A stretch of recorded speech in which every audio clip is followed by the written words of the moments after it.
Merhabalar, ben Huri. Huri Metek Mutfak'ta kanalıma, mutfağıma hoş geldiniz.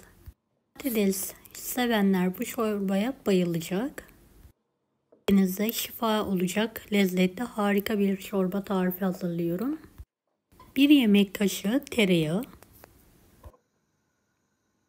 5 yemek kaşığı sıvı yağ,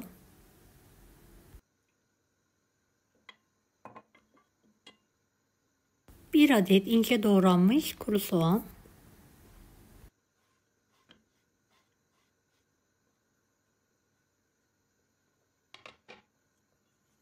evet, soğanları kokusu çıkana kadar kavuralım.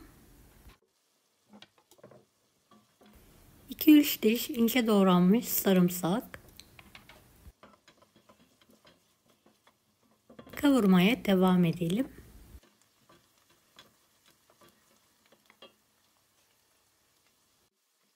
5 yemek kaşığı dolusu un.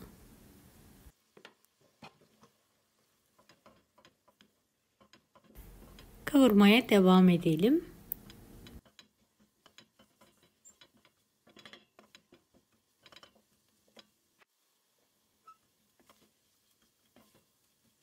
Beni hangi ülkeden veya şehirden izliyorsunuz merak ediyorum. Yoruma yazarsanız sevinirim. 3 adet doğranmış patatesi de ekleyelim.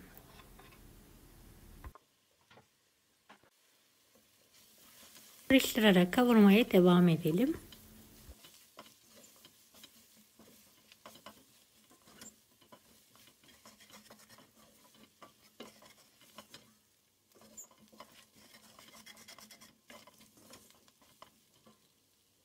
Tatlı kaşığı dolusu zerdeçal ekleyelim.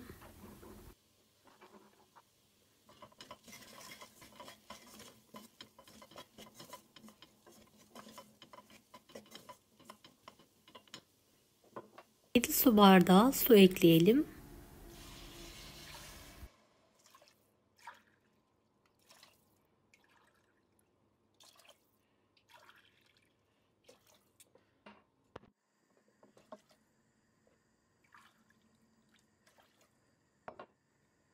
Evet, karıştıralım. Kapağını kapatarak patatesleri yumuşayana kadar pişirmeye devam edelim.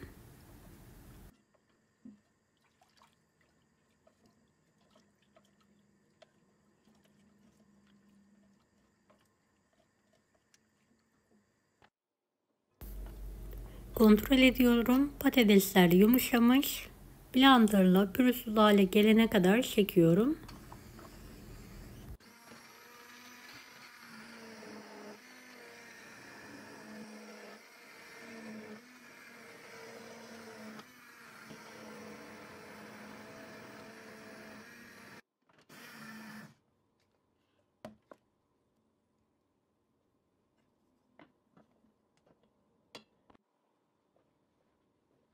Evet, kıvamı muhteşem oldu. 2 tatlı kaşığına yakın tuz kullandım. Karıştırıyorum.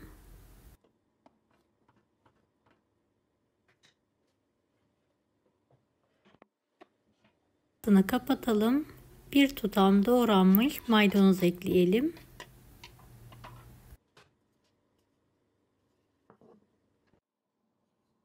Tekrardan karıştıralım.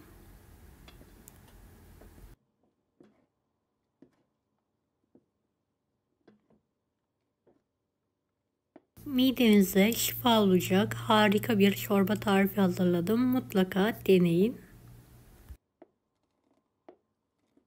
Deneyecek olan herkese şimdiden kolaylıklar dilerim. Kanalıma ücretsiz abone olmayı unutmayın. Bir dahaki videolarda görüşmek üzere. Allah'a emanet.